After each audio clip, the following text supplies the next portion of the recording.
લસા એટલે કે લઘુત્તમ સામાન્ય અવયવી, ખાસ યાદ રાખજો. એવી જ રીતે ગુરુત્તમ સામાન્ય અવયવ, એવી રીતે શું આવશે? ગુસા. તો ગુસાની અંદર શું આવે? ગુરુત્તમ સામાન્ય અવયવ. બરાબર. લઘુત્તમ સામાન્ય અવયવી અને ગુરુત્તમ સામાન્ય અવયવ. આને ઇંગ્લિશની અંદર આવી રીતે પણ લખાય LCM, least common multiple. Ready? આને આપણે ગુસાને કહેવાય છે હાઈ કોમન ફેક્ટર અથવા તો ગ્રેટ કોમન ફેક્ટર મલ્ટીપલ. બરાબર છે?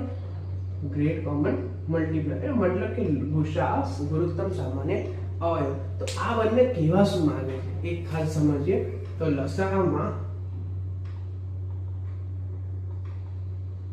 લસાની અંદર જે સંખ્યા મહત્તમ નહીં, જે સંખ્યાની ઘાત વધારે હોય, જે સંખ્યાની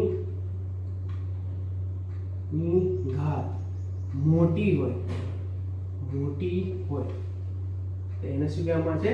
લસા તરીકે ઓળખવામાં આવે છે. અને ગુસા